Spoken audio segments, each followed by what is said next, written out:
Hello. Hello, Oliver. Yes, hello. Hello, Robert. This is Sean Hi. and Tim. Hello. Rob, Sean, hi. Nice to meet you all obviously over the internet. Nice. And we meet a lot of people over the internet, so it's okay. That's good. This is not a weird thing for you guys, then that's all right. No, not No, at no, all. not at all. No, we've been doing this for a couple years. Yeah, no, I mean, I've listened to a load of the interviews that you guys have put up over the last few years. And it's great. Some of the people that you've interviewed has been fascinating.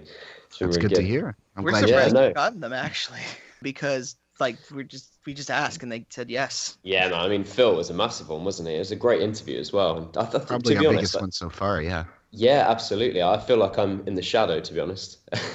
Oh, It's a little wow. bit crazy. We have clout. That's crazy.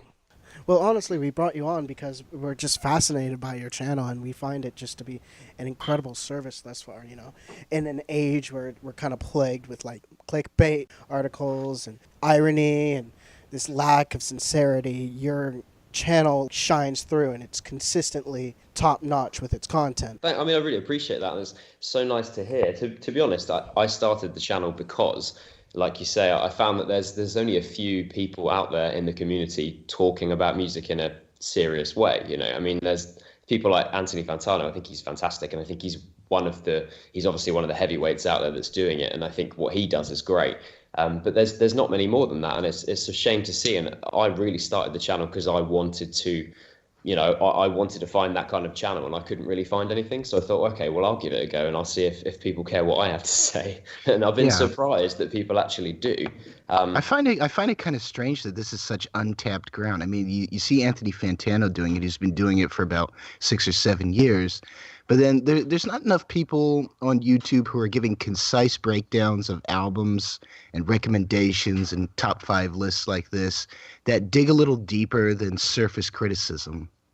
And Yeah, I I think think you're you're right. I think Yeah. you're filling a void in that regard, and it's Well, I good. really appreciate that. I really appreciate that. And I think you're right. I mean, there's a lot, I think reviews is the big thing. And that's what a lot of the guys that are on there tend to do. I watch people like Mark from Spectrum Pulse, Mhm. John from ARTV as well. So there's some guys out there doing stuff and I think they're really good at what they do. But what they do is primarily reviews. And although I have done a few reviews since I've started, it's not only what I want to focus on. I feel like by reviewing everything, you almost get lost in the criticism a bit, don't you? You get to the point where it's hard to know what else to say about the seventh album you're reviewing that week, if you get what I mean. And I think that's why I wanted to offer some content that's maybe a little bit different, talk about the history of some genres. I mean, I've got quite a lot planned for 2017, including like looking at some labels in depth, hopefully some interviews with some artists as well. So I'm going to be growing it out a lot more from what it is so far. But honestly, I've just been blown away by the nice response from everyone, really, and the community that we seem to be building within the comment sections of the videos is a really positive place, which is also I think hard to Yes, find. that's another thing Yes. I've noticed. Your comment sections are great. I love how they suggest to you new artists to overview. I love how they suggest to each other new artists to listen to in regards to what subject you're tackling in the video. It's overall a very positive and kind of positive feedback space, and I like it a lot. Yeah, it's a two-way street, which is such a nice thing. Like you say, I've been recommended a couple of artists now, and I've grown to really like them, and gone back to those people that have recommended and said, thank you for doing that. That's great, and that's hopefully the sort of community I'm hoping that we're going to carry on building as the channel gets bigger. I mean, I've been surprised at the size of the channel this early on. Sort of in 6 months, we've got almost 5,000 subscribers, which is amazing, but it seems to be growing incrementally every single day. So I just hope we can keep that optimism going in the future, really. Yes, we see that you have much to offer, and we're hoping that it definitely goes forward. Now, we want to kind of take it back and kind of ask, like, where did this whole interest in music first begin, would you say? Was it a specific album, specific artist? Well, right back from the beginning, I have to thank my parents. They're not, yeah, I mean, it sounds like a cliche, doesn't it? But they're not musical people in terms of playing the instruments themselves. But they always had records on ever since I was from a very young age. So I grew up with some specific artists that were always around and always encouraged me to listen to people that I wouldn't necessarily listen to if they hadn't had that influence on me. So artists like Carlos Santana. He was one of the biggest original artists that I listened to. My dad is a massive fan. Bringing in people, I remember listening to Jeff Buckley's Grace. That was probably one of the first albums that I really got obsessed with as a kid. And my parents always had music on here. We'd sit at the dinner table and always be listening to an album whilst we eat food, and that was just always like a thing we did with our family. So I felt very privileged to get to have that kind of upbringing that encouraged music. But then my parents suggested, as I got a little bit older, why don't you learn to play an instrument? So I started playing the saxophone at the age of 7, played that for a couple of years, and then I started learning drums at the age of 10 or 11, and I've been playing the drums ever since up until the age of 24 now. So music's always carried me through, and it was definitely my parents that started it, but I think playing and performing throughout my life up until this point as well has fed that hunger, if you like. Yeah. I first discovered you through Reddit's Mealtime Videos sub. I think that's a sub that needs more love. It showcases videos that are between 5 minutes and an hour in length, something that you just click on to watch while you're eating. And I think it was a really very specific Reddit. Yeah, a lot of subreddits are that specific. But I think it was a good place to discover you in, because considering my deep interest in music, having a nice long video to watch about Nick Cave or Aphex Twin is just something I can get into regardless of whether I'm idle or actually paying attention. That's interesting, because I haven't heard of that sub, and I did spam a few subs at the beginning, but I've kind of stopped it because generally Reddit doesn't tend to like self-promotion, and I understand it's that sort of space, but it's nice that someone shared it on there, because I think you're right. I think I've had a couple of comments where people say, I'm gonna make a coffee, gonna get my breakfast on the table, and I'm gonna sit down and watch this video, which is nice that people take the time out to watch them. I think there's a growing love for, especially with mostly because the Let's Play community kind of set the standard in YouTube for having long play format videos. People aim for the 30-minute to 22-minute mark, which is, like an episode of television. I think that's mostly what they aim for, and that's something people can sit down and watch while they eat dinner or something. Yeah. It's two extremes, isn't it? You tend to get the long form videos or the YouTubers that upload sort of 2-minute long vlogs of their day and things like that. You get kind of a dichotomy of different modes on YouTube. YouTube's an interesting place though, right? It's a strange place. I mean, I haven't really been one for YouTube particularly until I started doing this. So I've been learning a lot about the culture of YouTube recently, and it seems to be in general quite a negative place. It can be quite a negative place anyway, and I think it's hard to find communities within that aren't, like you said, full of memes and full of there's a lot of bullying going on in some of the places, and there's a lot of racist, anti-Semitic, homophobic comments going around it, and it can be a bit of a strange place, I think, and it depends on the sort of videos you click on. But yeah, I'm certainly learning a lot from doing this channel, and there's a couple of comments that I may have deleted just because they were a little bit too offensive for what I want to be showing on my videos anyway. Mm-hmm. I hope that the channel still has the nice community it has when it gets bigger, and that's usually the problem, is when the more people see it, the more people that will be drawn to be assholes on the internet come. Yeah, and the internet's made up, 99% arseholes? So yeah, we are battling, aren't we? That's the interconnection of assholes. Yeah, exactly. Yeah, that's what it's short for, isn't it? Yeah. I think, that's why I go back to Anthony again. I think his channel is great, and I feel so bad for him when I go down. I would think, I want to see let's see if someone's inciting conversation on this, and the top comments, you're a fucking melon head. That's like pretty much every video he does, and it's not. This is what happens when you give My Beautiful Dark Twisted Fantasy a 6. 6, yeah, I know, a 6, yeah, I know, and that I think that's what I like about him though.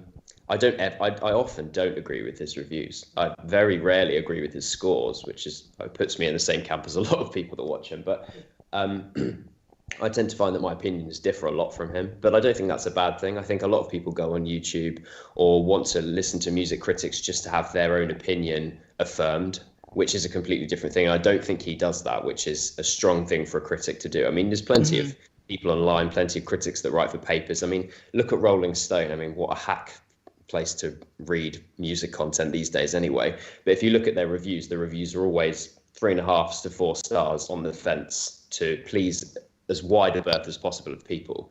And that's the worst kind of music journalism and music criticism. And I don't think answers that at all. He does do something where he does give his honest opinion, and that can be extreme, or it can ride the middle where he doesn't care too much for their album, but he doesn't hate it, so he gives yeah. Anthony has also built a lot of cachet where, he may ride the fence with an album. You believe that he rides the fence with an album. It's not necessarily to appease one side or another, because we've seen with time and time again after countless reviews that he really doesn't seem to care whether or not he more or less brings the ire of fans or what. Yeah, he doesn't care about that, and that is a strong thing. If you're going to be a music critic, then in theory people care about your opinion, which is a powerful thing, but you shouldn't abuse that by trying to be tactical with what you talk about in your reviews. You should be honest, and honesty is the most important policy with any kind of criticism. And yet, like you say, Anthony doesn't feel like he can be bought, which you probably can't say about certainly a lot of YouTubers when you think about the money that now goes into the YouTube community in terms of paid videos and marketing content and all that sort of thing.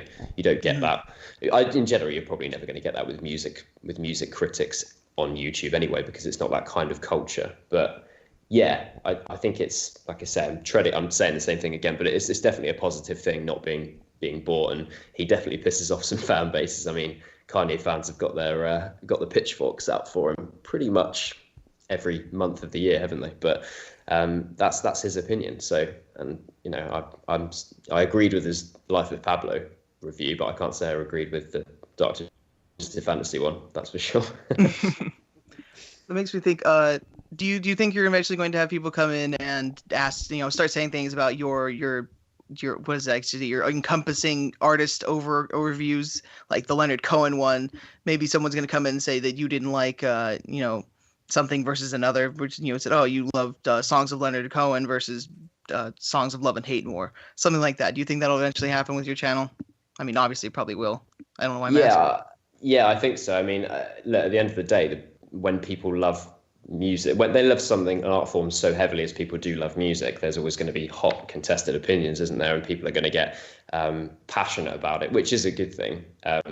And sometimes, yeah, those sort of conversations are probably going to arise in the comment sections and things. I don't really mind it at the end of the day. If it's done in a jesting manner and it's done in a friendly way, then it's fine. I like having different opinions to people and people telling me why I'm wrong. I usually say at the end of every video, comment down below and tell me why you think I'm wrong, because that's what encourages debate. But there was I think there was one the other day which just said you are a cunt, and that was it. And that's not really conducive to a conversation at all, is it? No, it isn't. I mean, it's an opinion, to be fair. So he's got me there, but not an opinion about music. So yeah, I'm sure that'll happen, and I'm sure I'll have some opinions in the future. So far I haven't made that many videos. There's been sort of 20 or so videos, and I don't think people are probably quite used to where my musical tastes lie completely, because I've done like a wide berth of content. But I'm sure as we get down the road and I start reviewing things more and talking about artists, and I'm sure there'll be some opinions that come up that will piss people off. But that's, if people are interested in subbing to my channel and looking at the content, and that's hopefully why they're engaged, is to know what I think anyway and be able to agree or disagree accordingly. Now, as we go over your channel, the topic that keeps coming up is discussion, and positive discussion and debate. Where are some places that you perhaps posted or browsed before you decided to start this channel?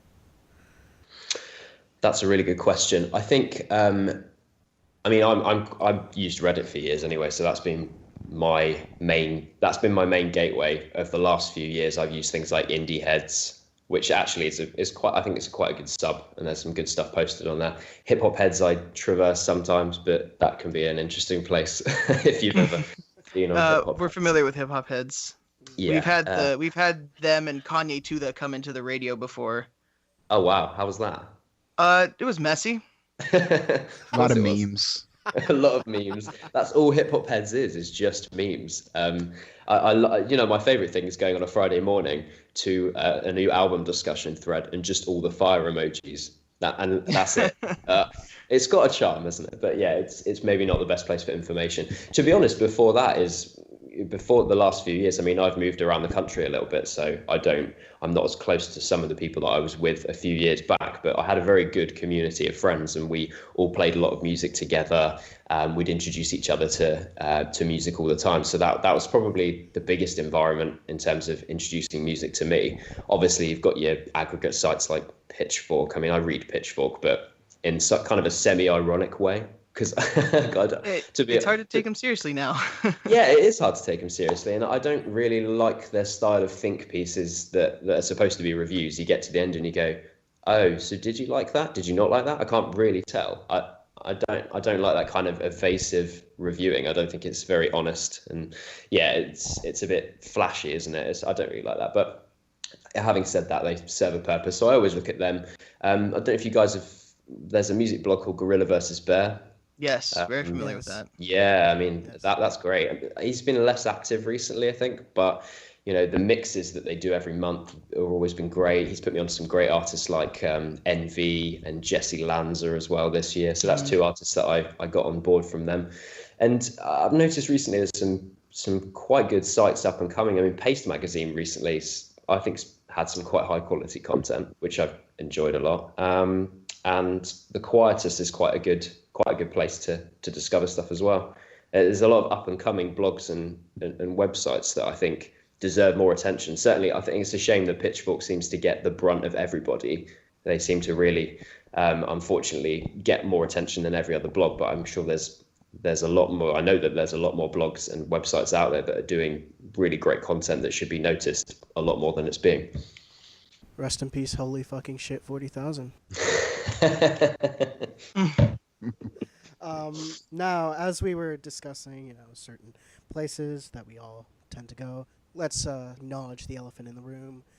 Mutant Radio was somewhat born out of the Mew board on 4chan. Now, I mean, it was literally born out of that, but if we can try and distance ourselves as far as possible, we end up not being able to get away from that. Yes, it's in the title, guys. Yes, as we've been somewhat trying to distance ourselves over the last few years, as the site has somewhat become synonymous with certain things that we're not too proud of. Let's just say. Go on, mention them. Which ones specifically? Lauren Mayberry. Okay. We actually were talking with Devin from Dive when that whole fiasco happened. Really? And yeah, that was a mess. That was as well as when the whole fiasco with Devin actually occurred. We were planning to interview him. Back to the point. Have you at all browsed Mew at any point, or have somewhat found any content entertaining or whatever?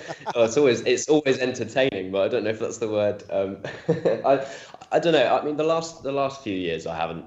I did post my videos on there. I went and shilled on there quickly, which had mixed results, I've got to say. Which I expected. I thought, let's do this as a bit of an experiment. Let's see how trolled I can get with one post, and quite trolled. So that's good. But in the back when I was sort of 18, 19 years old. So we're talking 5-6 years ago.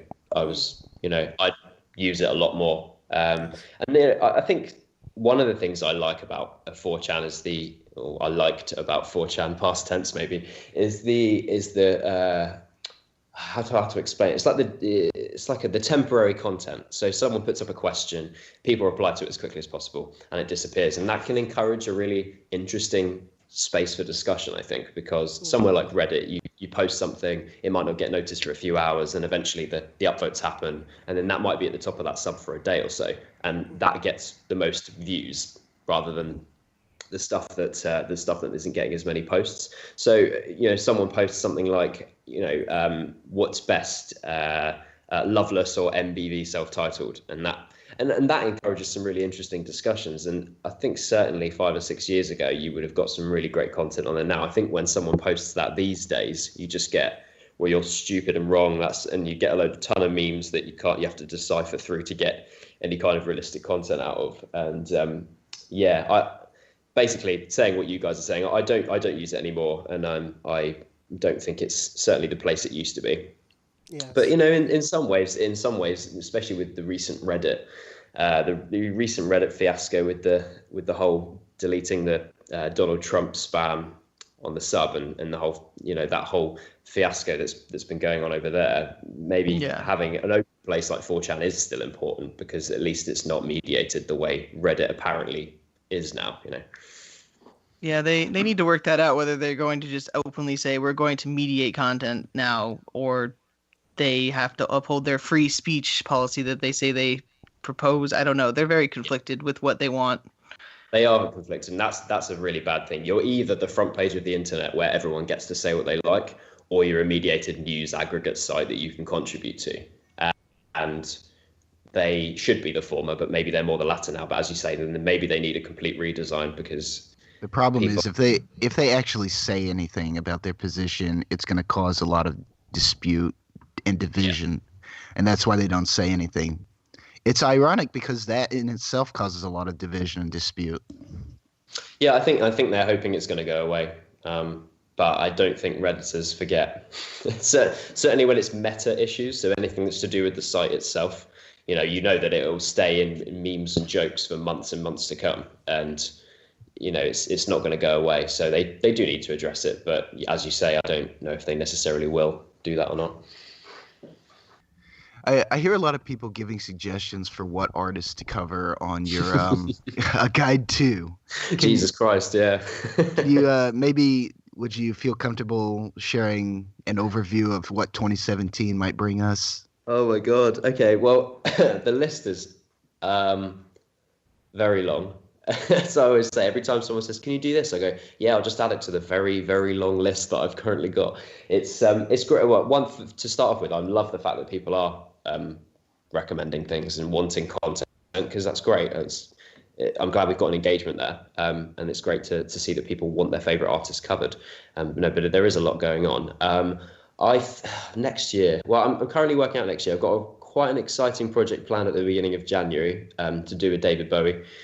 That's going to be, there's going to be a couple of videos that week. I'm not going to sort of announce it yet, but there's going to be a couple of videos there to sort of celebrate his life, because he's one of my favorite artists of all time. And obviously the first week of January marks the year of his birth, and also the time of his death as well. So I'll do some videos on that, but obviously I've got a Radiohead video that I've promised to people, which needs to happen soon. Although that's circle jerk video of the century. So yes. Yeah, I mean, we've got a Swans guide coming. That will definitely be coming out early next year. I want to do Bjork. There's some post-punk stuff that's going to be coming out. So post-punk's been recommended about a million times. What I'm trying to do with the format is keep it to one artist guide a month, because they're quite big videos. So one artist guide a month. I'll try and do a 5 albums genre guide a month as well, and then fit in some of the discussion pieces and the reviews alongside that. I haven't done as many reviews. As I said earlier, I've been trying to work out exactly how many reviews to do. I had an interesting comment the other day. Someone said, so far you've only done 5 reviews and you've liked pretty much all of them. We'd like to see you do a review where you don't like what you're talking about, which is cool to hear. So I'm going to try and do as many reviews as I can alongside that, but I don't want the channel to become a review channel primarily. So it's trying to strike a good balance over that. But I'm rambling a little bit. As I said earlier as well, I would like to do some more stuff on labels. So there's I mentioned in one of my last videos, the Norwegian jazz label Hubro, and they are just a fantastic label, really exciting left field electronica, jazz, ambient experimental music that deserves a lot more attention. So I'd really love to see if I can somehow get in contact with the guys from Hubro and maybe do an interview with and have a bit of a discussion with them about what their policy is, because they've created a really organic environment for musicians to be able to create interesting and innovative music. So being able to cover content like that in the future is what I really want to be doing, as well as harkening back to classic albums and the things that we've done so far. So yeah, there's a lot coming. I'm kind of on the back foot with it, really, because I'm making it up as I go along. I don't have any real sort of overarching plan for the next few years, because quite frankly I didn't really know it was going to kick off like this. So I am currently a university student as well, so I'm studying alongside doing this. So yeah, it's kind of yeah, cross that bridge as I come to it is the philosophy I've got at the moment. Hmm. I wanted to Well, know sorry, go ahead. sorry. I wanted to know things like what is your process when you make the video? Like how much research, where do you research, and like just how long do you take to cut, film, and everything like that? Okay. Well, I mean, it depends on what video it is to start off with. So some of the videos, like my best of 2016 that's coming out, I'm going to put that at the end of the week. That's easy because I know the albums that I want to talk about, and the 20 albums that I've loved this year, I could probably talk about for half an hour without looking at any content or making any notes or anything. So those videos are a lot easier. But when it comes to the big guides, like the Leonard Cohen guide, that did take quite a long time. I do a good, I know, aggregate probably 4 or 5 hours research for that video total. Try and collate some notes, because as much as I don't read off a script, I just make bullet point notes, but I don't want to ramble on video, because I'm quite aware people are there to learn, which is great. So I don't want to be rambling on and saying the same things over and over again. So I do try and create a kind of structure. So there's always there's a few days that goes into that, where I'll on and off work on some research. The actual filming of the video is it's probably under an hour. I just sit in front of the camera, spew it all out, and then the cutting together and the editing only takes a couple of hours really. So it's not an overly difficult process particularly. I mean, I studied film in London a few years ago, so I have editing skills and all that sort of thing. So none of that really bothers me. It's quite easy really. I think the hardest thing for me to start off with when I first did it, which was that first jazz video back in June, was just coming across with a personality on camera. I think that's the hardest thing, and that's the thing that took me the longest to try and work out, because it's a very strange thing to be sitting in a room staring at a camera, pretending that you're talking to an audience. And it's a hard thing to quantify when you first do it, because you think, well, 2 people might watch this video, so that's it's a really strange thing. But now I make videos, I know that straight away it's going to an audience, so it's different. It feels like I'm actually talking to an audience now, which is great, and it helps me get through the videos a bit quicker. It gives me more confidence in front of the camera. So yeah, the process is getting quicker every time I do it, because I'm just getting used to it really. So hopefully I'll be able to bang out videos in no time at all come middle of 2017. What amazes me is how comfortable you seem to be in that first video, in the jazz video, because as we've said, there's a lot of you can be quite uncomfortable sitting in a room by yourself talking to a camera, but you showcase this certain amount of charisma yet wherewithal while discussing these albums, and that was quite impressive, I must say. No, I really appreciate that. I mean, I'm glad that it looked like I was comfortable, because I was shitting myself for that first video. I thought, this is going to go out, I could look like an absolute knob. So yeah, I wasn't not comfortable for certainly the first few videos that I put out. It's only as you start getting lovely comments from people and realizing that people are enjoying what you're doing, you think, okay, I can relax a little bit. If I make mistakes, then it's not the end of the world. I can hot at it a little bit. So yeah, I'm glad I come across that way. But yeah, it's at the beginning it certainly was difficult. And doing things like this, I've never done an interview on the internet with people before that are interested in the stuff that I've put out online. That's a very new thing to me. So could you actually see yourself having 1 million subscribers? What do you think your interaction with the fan base would be like at that point? You think you would be used to it by then? Oh, that's the 1 million subscriber question, isn't it? I mean, it'd be amazing to get that big. It would be absolutely amazing. I think one of the things about having a large community like that is obviously the personality of it's going to go down. So at the moment, I reply to as many comments as I possibly can, which does take its time. I mean, I hadn't replied to any comments for the last 5 days, and it took me a good half an hour to 40 minutes to go through them all the other day. So I probably wouldn't be able to do that if I had that many subscribers. But I don't probably think that we'll ever get to a point with the channel where it's that big, because you're talking sort of the huge YouTubers with that sort of size. And I don't necessarily know if my content's for everybody. I mean, I've had a lot of people come to me and say, I like your content, but it'd be really nice if you included music, for example. Talk about the stuff that you're talking about. Can you please include snippets of music? And what I try and explain to them is, well, I can't do that because of copyright issues. And I know that Fantano had the same problem when he started out. He included some music in his early videos, and subsequently had to take 3 years of content down because of the copyright claims. And I don't want to take my time out to do these videos and have people watch them and enjoy them for them to be taken down by someone who considers that not to be fair use. So I know for some people that they like that, which is fair enough, and there's some people that have contacted me saying, I think your videos are too long as well, which is fair enough. Again, some people prefer short, snappy 2-minute videos, and that's absolutely fine, but that's not what the channel is ever going to be. So I think it's probably an acquired taste, and even to get to 5,000 over the next week or so, I'll be absolutely chuffed by, and however many we get after that, I consider a bonus. But yeah, it's all very surreal. It's really nice to have an audience of people that are enjoying it, though. And well, at least it's great to hear that you're very confident in your formula and you don't feel like you need to bend for the masses. No, and I'm happy to take criticism from people as well. If people don't like a certain type of content that I do, then I want to listen to them, and I won't do that kind of content if it's not right for the channel. I'm not going to do things for popularity, that's for sure. And that's one of the reasons I won't be reviewing every release that's coming out, and I won't be covering things because they're popular. There's a lot of ways to gain more viewers on YouTube and certainly gain a bigger fan base. And one of those things is probably covering much more popular artists in the mainstream. And that works for some YouTubers, but I don't think that works for me. I'm not passionate about some of those artists. I wouldn't, Mark from Spectrum Pulse can passionately talk about the Billboard Top 100 every week. I couldn't do that personally.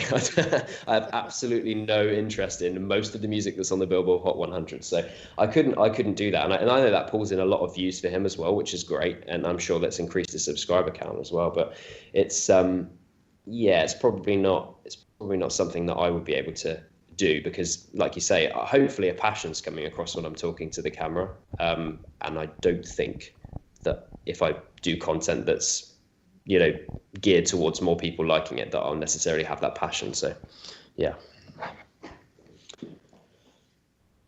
A guide to Beyonce or just Lemonade when? Lemonade album of the year, right? It is the album of the year. It's the album. It's the album. Yes, Queen Slay.